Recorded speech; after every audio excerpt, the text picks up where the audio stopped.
Okay, magandang araw nga po pala ulit mga moms and sirs. So, magko-continue na po tayo dun sa ating topic. So, dito sa reinforced concrete. So, mag-start na tayo dun sa madalas na start natin dun sa pag-aaral natin ng reinforced concrete pag nandun tayo sa college.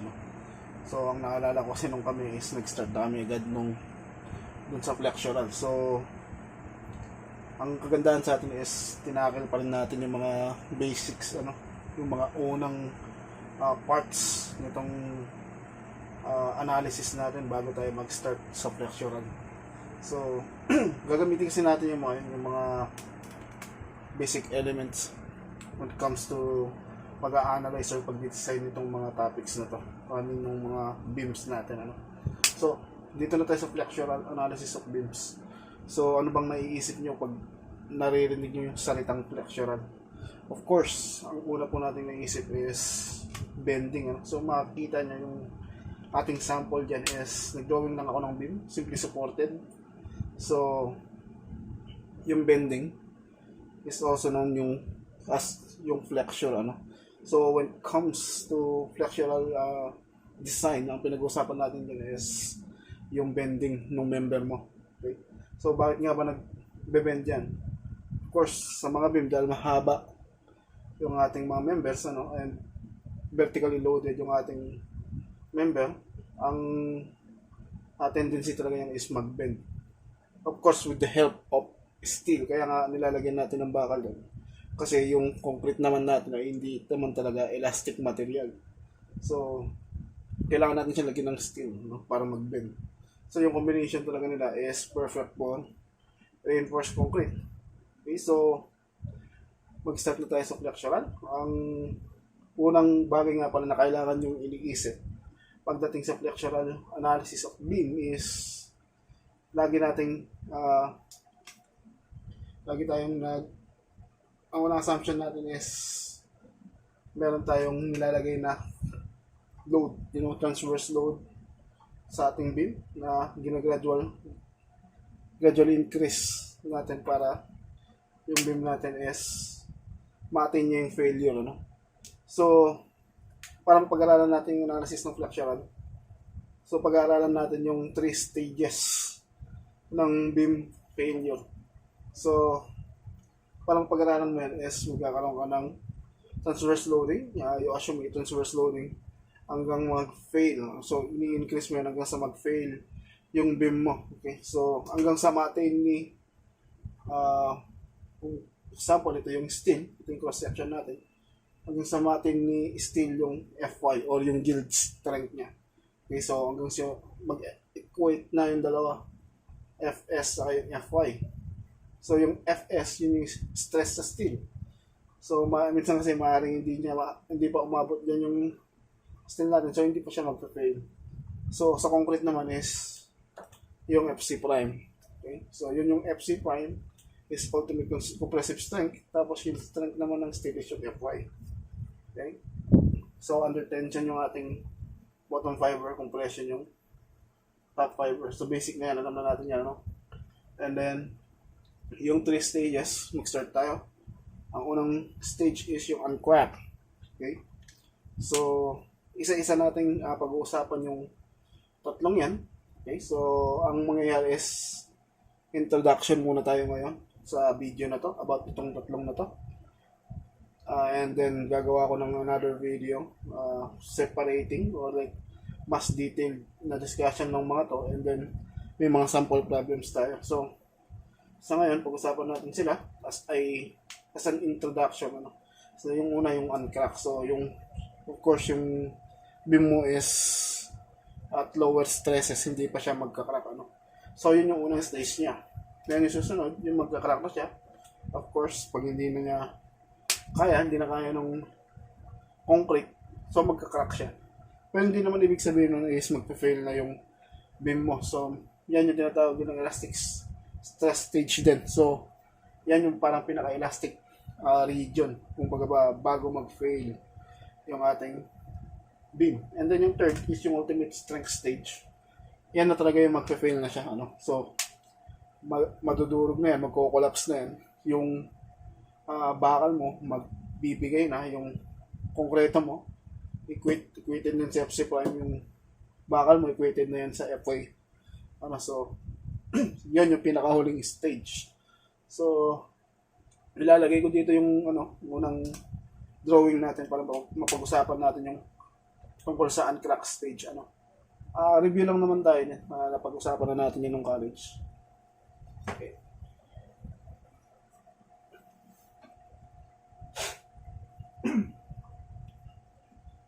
So, ito yung diagram natin sa uncrack stage. So, may example tayo dyan, yung beam. Then, meron tayong neutral axis. So, nalagay ko lang, kalimutan ko ilagay yung neutral axis dyan. Okay. So, present yung strains natin yan. And stresses. So, yung strains natin yan is, of course, meron tayong strain for compression ng concrete. Strain ng concrete in tension. And dahil may steel pa tayo dyan, meron din tayong strain doon sa steel. So, present yung tatlong yan. And yung beam natin, hindi pa nagka-crack. So, bakit hindi pa nagka-crack yan? Hindi pa nagka-crack yan dahil hindi pa niya na-reach yung FR. Okay? FR, which is yung modulus of rupture natin. So, yan yung stress para mag-fail yung ating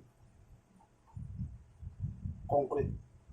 Naalala nyo pinag-usapan natin para malaman yung strength ng concrete when it comes to tension is naisip yung video. Sorry. Yes, ginawa nila is na gumawa sila ng formulas for modulus of rupture. So, hindi ko na ilalagay yung formula since hindi pa naman tayo magko-compute kayan.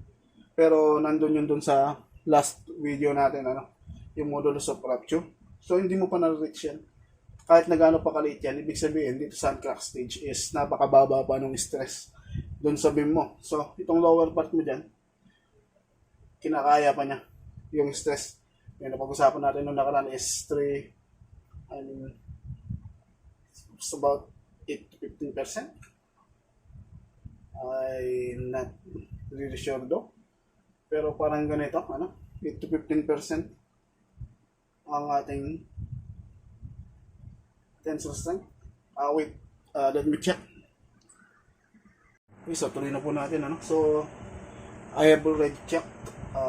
Correct nga po pala yung value natin ng 8 to 15% katulad ng pinag-usapan natin ng nakaraan of FC prime, yung approximate value ng ating modulus of rupture o tensile strength. So, ayun, kaya hindi nagbe-break yung beam natin kasi hindi pa niya na-reach yung FR, yung stress na yan. Kahit na gaano kaliit pa yan, hindi pa niya na-reach. And then, yung MCR din, which is yung cracking moment. Okay, I know it sounds familiar. I know na it rings a bell when you hear the word cracking moment. So, sinusolve natin yan nung nagbo-vortex tayo, nagre-review tayo. So, hindi mo pa na-reach yan. Kaya hindi pa nagka-crack yung beam mo. Ibig sabihin, yung cracking moment ng FR is napakaliit lang yan. And then, ibig sabihin, yung stress dun sa beam mo is halos wala pa. Napakaliit pa lang para mag-crack yung lower part mo. And, ayun nga. So, ang formula natin for flexure is MY over IG pa rin. Okay? So, kung gusto mo ma-solve yung MCR mo o yung cracking moment, kailangan mo lang ng value ng FR. Tapos, meron kang distance from neutral axis nung any moment mo. Any moment or any stress from the section going to the neutral axis. Okay? And then, yung IG mo is yung gross moment of inertia ng section. And then, napaliwanag ko na kanina to, ito yung mga nag-a-act na strain sa ating member. Kung maalala nyo yung strain is just a ratio of deformation. The higher the strain, ibig sabihin, the higher yung deformation dun sa structure mo. Well, it's a good thing naman pag mataas yung strain mo kasi ibig sabihin nun, nag-aalaw yung beam mo na mag-deform. Okay? mas mag-deform pa before pa siya mag-fail. Okay, so hindi siya sudden failure. Okay? Hindi siya brittle kumbaga. And then sa stresses naman, of course, stresses in compression or dun sa concrete natin sa taas. And then meron din tayong FCT. Okay? Nalagay ko dito FCT, which is stress in concrete under tension. And then meron din tayong para sa bakal. Pero yung stress natin sa bakal, dinivide natin sa N or yung modular ratio. Equals nga pala yan sa modulus of elasticity ni steel and modulus of elasticity ni concrete. Okay? Ang ibig sabihin po ni modular ratio is parang binibigay niya sa'yo or siya yung value na magbibigay sa'yo ng difference or like parang ratio ng strength or stress kay concrete saka kay steel. So dahil hindi pa nga nagpe-fail yung natin, yung beam, ibig sabihin itong stress na naranasan ni steel dito is kaparehas pa lang ng stress na naranasan ni concrete. Okay? So ang ginagawa natin is dinivide natin ng N. Kasi pag dinivide mo ng N yan, mag-equals na siya dun sa stress ni concrete. Sa ngayon, in tension. Pag minultiply mo naman ng N ito, okay, babalik lang tayo dyan. Saka natin makukuha yung stress kay steel. Okay, so dahil hindi pa nga tayo lumagpas dun sa stress na, stress or modulus of rupture, hindi pa nag-break yung ating concrete sa ilalim. So, ang ibig sabihin, hindi pa niya nalagpasan yung strength or yung stress kay concrete. Napakaliit pa niyan. Pag nabasag kasi yung concrete natin dito sa beam, saka pa lang mag-a-act itong si steel para kunin yung stress na matitira. Okay, so napakaliit lang ng stress na kukunin ni concrete. So pag dun sa next stage natin, dun pa lang mag-a-act si concrete as Fs. Sa ngayon, di-divide mo siya ng modular ratio para maging strength siya or stress siya in concrete. Kasi stress in concrete pa lang yan. Hindi ka pa lumagpas dun sa FR. So, hindi naman ibig sabihin na nasa FR ka na is nandun ko na dun sa next stage or dun sa crack. So, parang itong FR, MCR, parang wall din. Para siyang divider ng dalawang stage. Okay? I hope that you get my point. Yun yung uncracked stage natin. So, the next is pag-uusapan naman natin yung crack. So, itatabi ko muna tong drawing na to para mailagay natin yung crack. Okay, ma'am sensors, we will continue na. And then, kung makikita nyo yung pag-uusapan na natin dito is yung crack stage. So, naipalit ko na yung drawing. I just hope na malinaw ito. So, I'm not that good in drawing actually. Okay, so meron tayong example na beam dito. And gusto ko mag-focus muna kayo dito sa upper drawing natin. So, leave muna natin yung diagram dito sa ilalim. Dito lang muna tayo sa itaas. So, meron tayong simply supported beam dyan. And then, crack na yung bottom fiber natin. Okay, unlike dun sa kanina, which is buo pa, crack na yung bottom fiber natin. So, nasa crack stage na nga tayo. Simply supported beam. And then, may nilagay tayo dito ng moment diagram. Representation lang yan para makita natin yung sinabi ko naman sa inyo, di ba? Yung MCR or yung cracking moment or yung FR. So, yung FR nandito rin yan. FR, which is yung FR stress. And then, yung MCR natin is yung bending moment. Okay? So, para siyang wall between dito sa uncracked part ng beam natin. Okay. So, pag lumampas ka na, ayusin natin itong drawing. So, dito sa gitna, is mataas yung moment.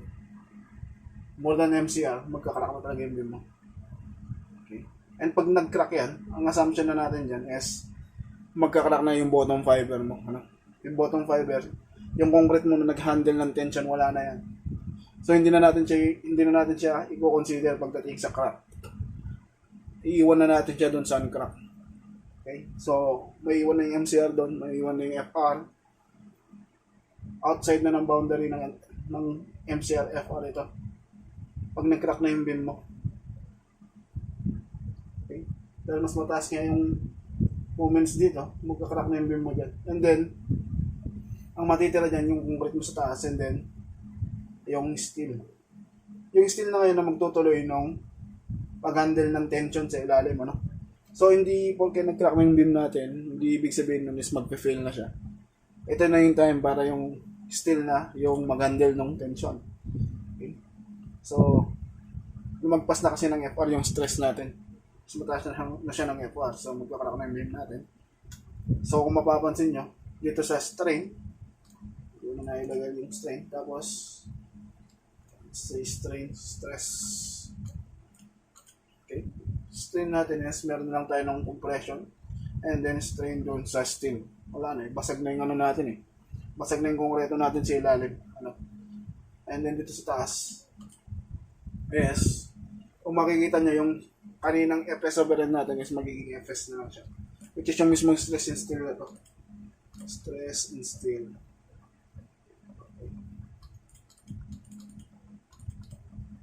Tapos, ito yung sa concrete. Stress in concrete naman yung sa itaas. Wala tayong, hindi na natin siya di-divide na modular ratio. Bakit? Kasi, yung nag-a-act sa kanya is stress na talaga ng steel, ano? Pero pagdating sa computation, ang suggested way kasi natin para masolve natin yung crack state or crack stage is by transformed area, ano? So, itong steel natin dito is transform pa rin natin siya para maging konkreto. So, gagamit na naman tayo ng modular ratio doon. Ano? Pag-uusapan natin yung pag mapunta tayo doon sa part na yun. So, ngayon is concepts lang muna tayo about these 3 stages of failure ng concrete. So, it's really important na maintindihan natin to para pagdating doon sa computation is alam natin kung kailan natin gagamitin yung mga formulas and then kung ano yung mga gagamitin natin. Ano? Okay. Katulad nga nito, ano? Yung crack natin is nandito lang banda. Kung mapapansin mo yung beam natin, hindi nag-crack dito. Kasi, yung moment na mas mataas sa MCR o cracking moment natin is nandito pa sa part. Sa gitna. Okay. Parang yung cracking moment is just a boundary. So, ayan.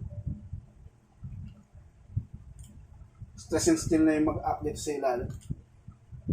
Wala na yung ano wala na yung concrete mo. Napakahina kasi ng concrete sa tensile.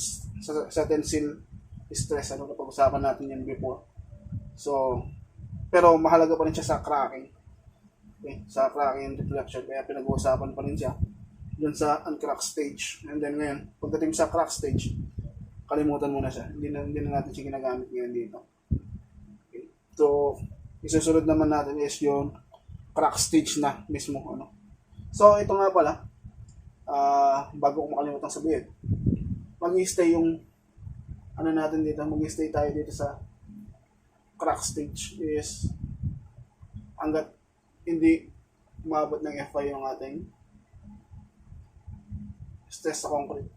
Hindi concrete ka ako na, steel pala. Hanggat di naabot ng steel yung yield strength niya. And meron nga pala akong correction dun sa FC prime kanina na sinabi ko. Aabot siya ng ultimate stage or like ultimate failure stage pag umabot ng FC prime. Actually, pag nabot mo pa lang yung FC prime, kalahati ng FC prime, pag lumampas ka na dyan, okay, yung FC mo, pag lumampas na dyan, aabot ka na dun sa ultimate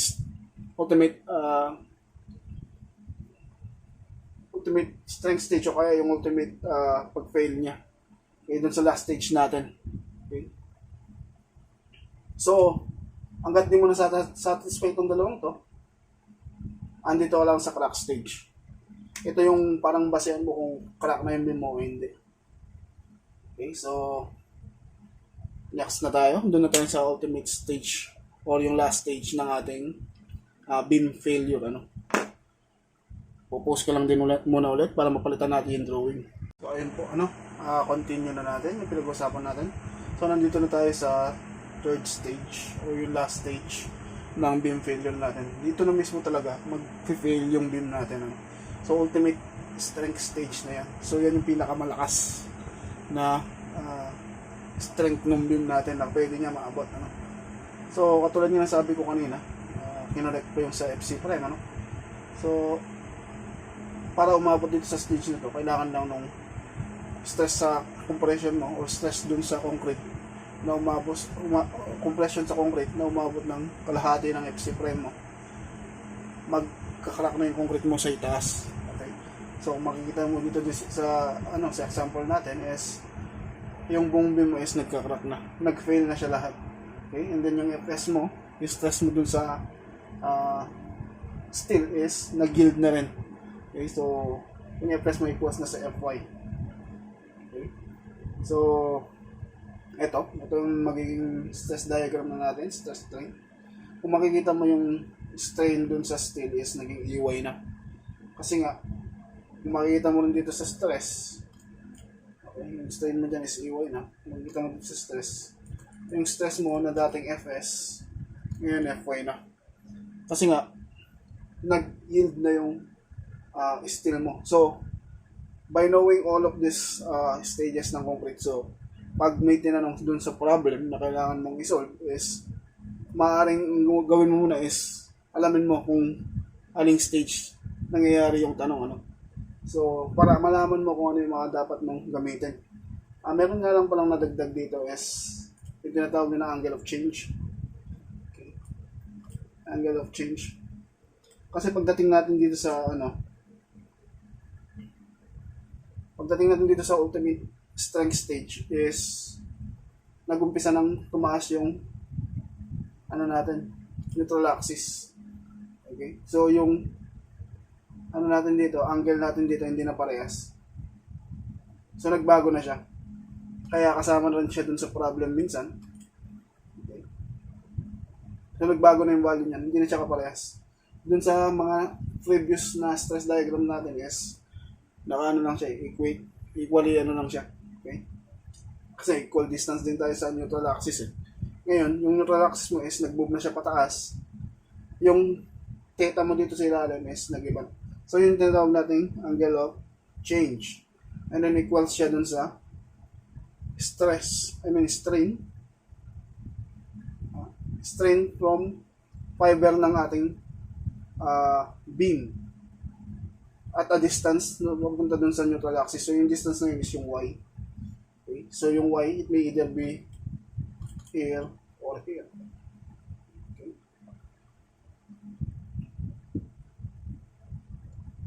Ayun lang. So ito yung ultimate strength stage natin. So may mga nagbago lang. Lalong-lalo dito sa stress. Tatandaan natin ito. FY.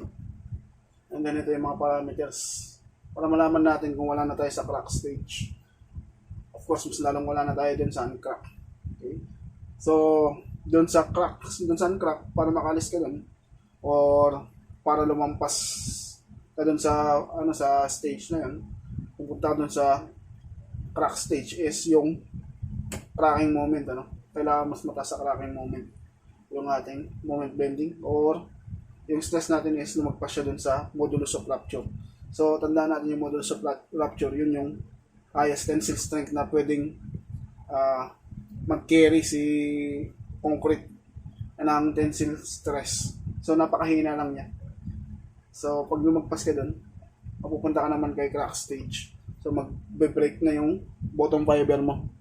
Doon na mag-i-start na i-carry ni steel yung mga stresses intention.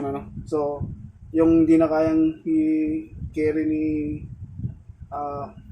concrete intention fiber, okay? So kukunin na ni steel ngayon yan dahil lagpas na sa modulus of rupture and then pag lagpas naman nung stress mo in compression sa kalahati ng FC prime or nung ultimate compressive strength mo, and then yung sa steel naman sumabot siya ng nag-yield na siya.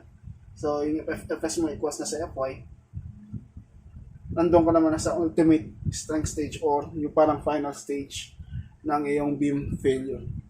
Okay, so we'll talk about these three stages more dun sa susunod na videos natin, and we'll try to include na yung mga sample questions or computations, lalo yung tracking moment, laging ginagamit yan dun sa nakita ko dun sa mga susunod na problems sa book. Okay, and then of course lahat naman yan gagamitin, and journalize lang muna natin. And then kung may mga correction po kayo napansin, katulad ng sinasabi ko, I'm learning while sharing kung ano man yung aking natututunan. And yung goal ko nga po kasi talaga dito sa channel na to is to have a complete channel for civil engineers, especially students, dahil yung mga students sila yung mas nag-aaral ng mga to, or of course yung mga professionals kagaya ko is mahalaga pa rin to. Like sabi ko nga, pag may mga complex problems sa site, so sa design is iba pa rin yung alam mo yung concept. So mas marami kang may isip na pwedeng solution dun sa yung problema, okay, in design, kaysa dun sa gagamit ka ng STAAD or mga programs. Although yung mga programs na yun ay talagang napakahalaga rin naman nila. I mean, nakakatulong sila lalo sa time, napakabilis mag-analyze, napakabilis mag-analyze, mag-design ng mga member mo doon. Okay. Pero hindi natin pwedeng kalimutan to.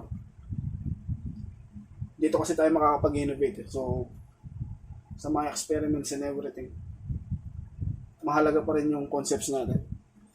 So yun lang po muna for today. I hope na nagets nyo yung ating pinag-usapan. And then like always, please consider subscribe to my channel. Kung lalo kung bago ka pa lang dito and you are a civil engineer, aspiring civil engineer, a student, okay, professional.